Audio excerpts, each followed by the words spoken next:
This video is sponsored by Boom Chicka Pop, Angie's Boom Chicka Pop. Wow. Ah. Okay, I'm just gonna stop now. So today we're gonna do a Q&A, and this video is sponsored by none other than Angie's Boom Chicka Pop. So we're eating their sea salt popcorn. Do you want to pour this into a bowl actually? This is their white cheddar puffs. Super, super yummy. Wow. Wait, there's a place to rip it, but I managed. But it's really cool to partner with a brand that's all about positivity. It's what they call optimism. And life isn't always easy. Sometimes it throws us a curveball, but it definitely helps when we surround ourselves with positivity and things that make us feel good. So Angie's Boom Chicka Pop has different flavors. This one is the white cheddar puffs. It's baked, not fried, and it's made with real cheddar cheese, and their sea salt popcorn is 40 calories per cup. So first question is, what are you currently doing to find ways to bring joy into your life? It's honestly so easy with Blue because he's just like a bundle of joy. So like it's always like you're always happy like around him. But the summertime is here, it's nice and sunny. It's great to just like go out for walks and like also just like to shoot around and play some basketball outside and just like like somewhat exercise and just enjoy the sun. What about for you, my love? I think that like going on the walks really help. It's nice to like spend time together and then also like just be outside and get some exercise. Like I've started exercising a little bit. I know, it's huge. I feel like every time I start doing it, you guys know because it's like a really big occasion for me. But I've actually been trying to make it a goal to exercise and like make that a habit.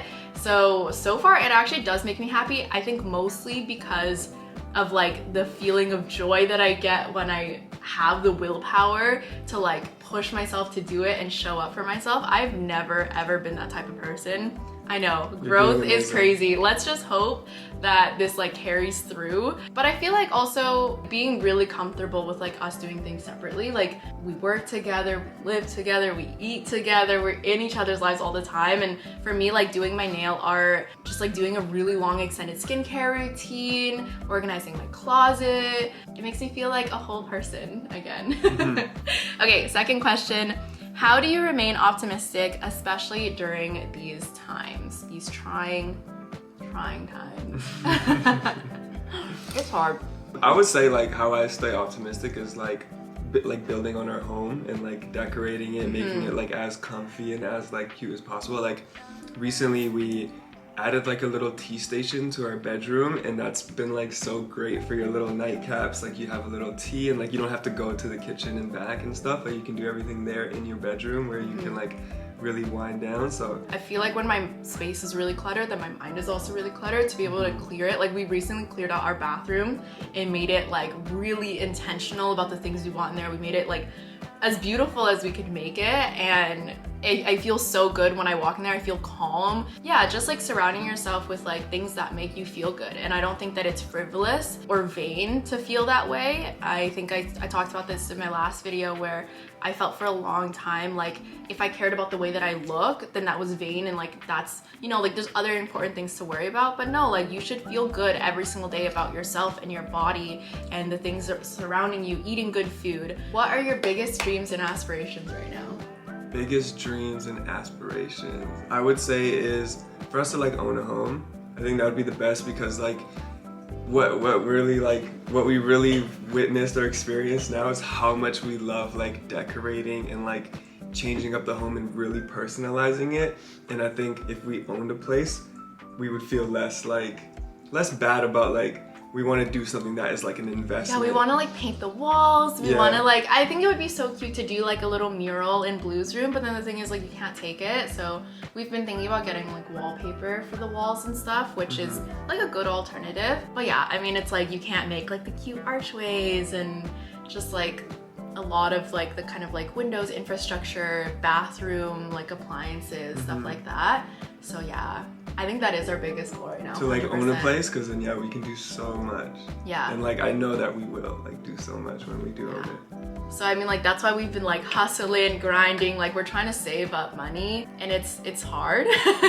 It's hard, especially living in like an expensive city to begin with, and we want to move to San Francisco, which is an expensive city that we want to move to. That's like definitely our biggest, like maybe like 3 to 5 year goal, hopefully sooner. I feel like, I don't know, like sometimes like superstitious about like saying things out loud before they happen, but I feel like I've been getting a lot more opportunities like in my inbox about like hosting, which is a really cool opportunity. I always wanted to host. Like I wanted to be like a TV host on Food Network. That was the all-time ultimate, that still is the ultimate dream. But yeah, I've been getting like more kind of like inquiries about doing that type of work, and nothing is like set in stone yet, but fingers crossed. That would also be really cool like career-wise.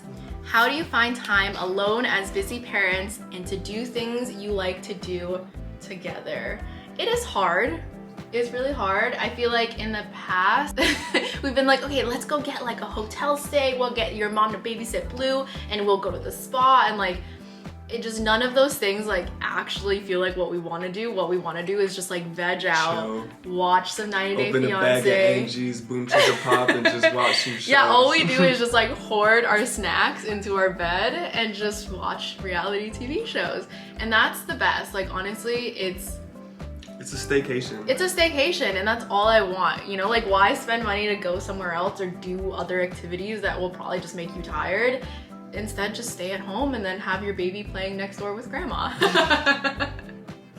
Turn off the mic, you don't want to hear it. Yeah, we'll just turn down the mic and like tell her where all the food is so that she doesn't have to ask us. But I feel like that's the best way. And like it's nice when we spend time together. A lot of times it honestly feels like we're spending time alone. It is important for us to get our alone time. Which we do. But yeah, we spend a lot of time together and we feel like we're alone, which is great. I love that about our relationship. And I love that we like have the same guilty pleasures and that we eat the same foods, we like the same snacks. So it like makes it really easy to kind of just go with the flow of our life. We're like meshed individuals. Yeah. When you put us together, we're actually just one person.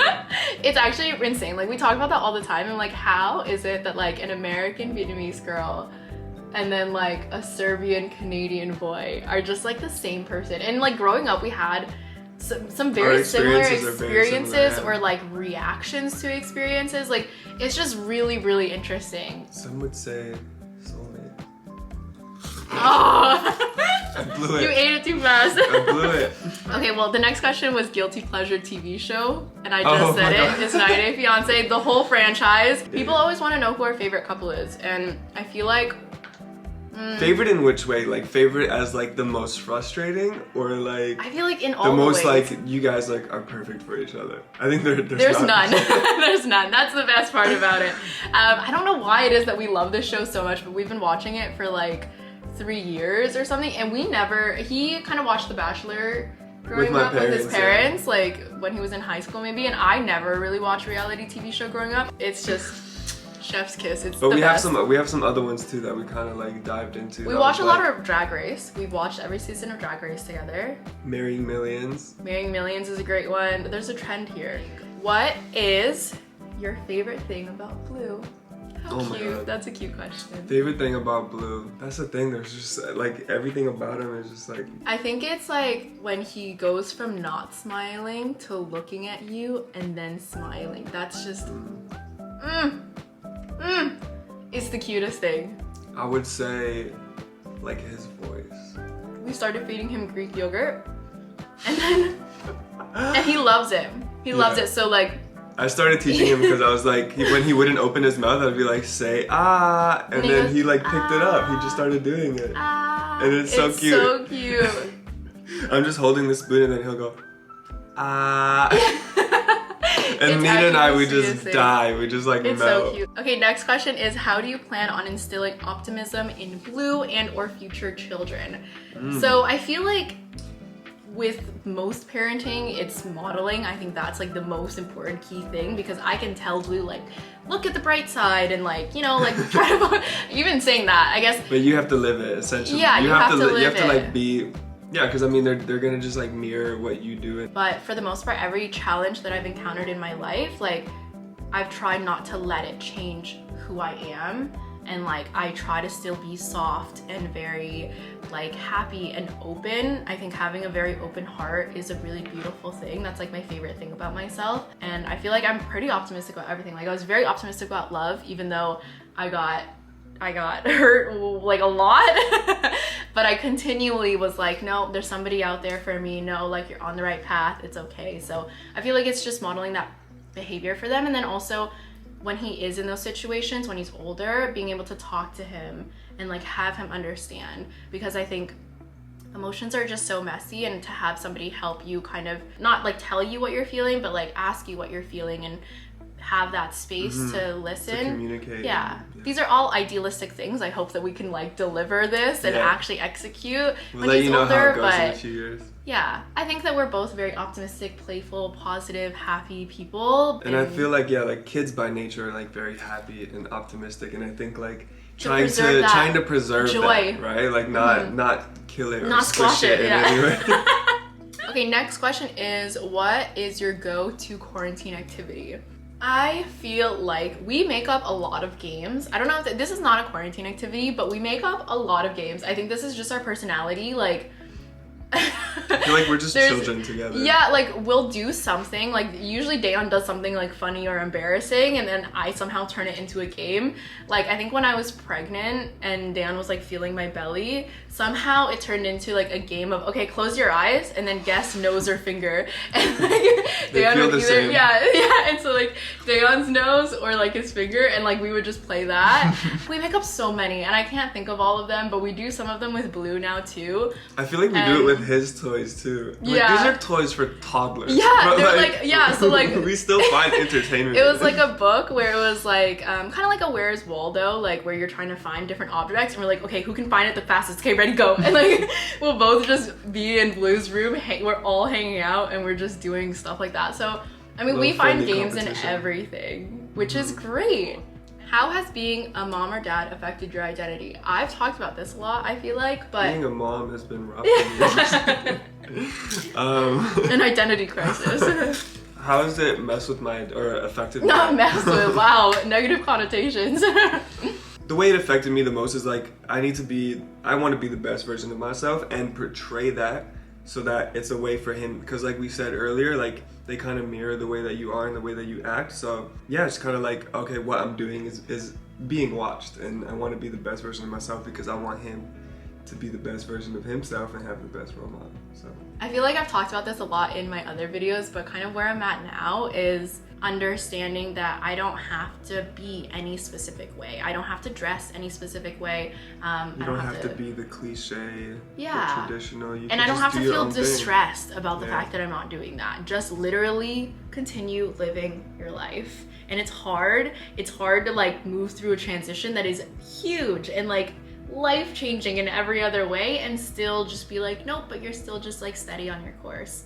I feel like that realization has relieved a lot of stress, because I'm like, am I changing too much? Am I not changing enough? Like, do people see me as like a mom blogger? Like, do I want to be seen as a mom blogger? Am I making too much mom content? And it's just like, just chill, just do whatever it is that you want, and it's your life. Yeah. Like, it's okay. You express yourself the way yeah, you I was getting really stressed and really anxious for the last year or so, but I feel like now I'm like, center, you're good. You're doing great, honey. Thanks, baby. Okay, what is one life lesson or skill that you're most excited about teaching Blue? It really makes me weary when, like, you know, obviously Dayon plays basketball. He loves basketball. Yeah. Basketball is his life. I'm very weird when people are like, yeah, like my child's gonna play basketball. Like, I'm gonna ball out with them. Like, especially about like boys, like their children.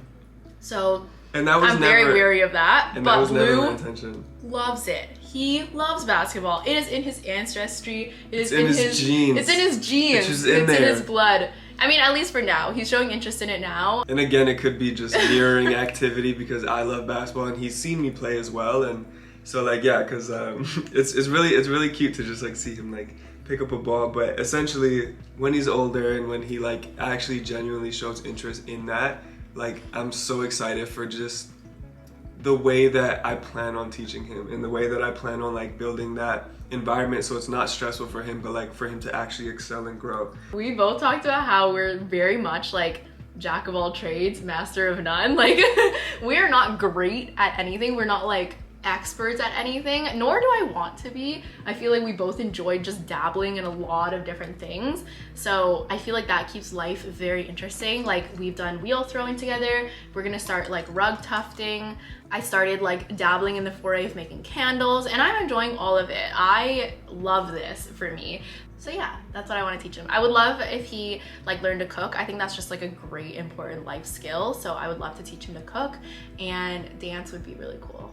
As soon as he's able to, I want to sign him up for dance classes, and hopefully he likes it. He likes dancing already, so I think that would be really cute. I think it's just important to have like open dialogue and communication when like it does feel like there's too much pressure or anything like that, because every child learns differently, and it's up to us to like adapt and like understand which way he wants to be like, you know, pushed or things like that. And with that comes a lot of life lessons for all of us. Are you gonna teach Blue a language? Yeah, hell yeah. I'm already trying. Like, I already speak a lot of Serbian to him. And Dan's like fluent. You're like fluent in Serbian. I think what's different is like, for me, like learning Serbian, like you obviously hear your parents talking to each other, so he might just pick up English first because like that's what we talk to each other. I don't speak Serbian. Well, all his first words are English. Yeah. Words. But I feel like a big way that I learned Serbian as well was like constantly asking my grandma, how do you say this? How do you say this? How do you say this? So like if he's curious enough and like really wants to learn, then yeah, I'd be so excited to like teach him Serbian. And I know a little bit of Serbian. Yeah, it's a fairly exactly. Dobro. Super. Šta ima? Šta ima? Levica. Pljeskavica. Pljeskavica. It's like a relatively easy language. Vietnamese, on the other hand, is quite difficult. I know a song.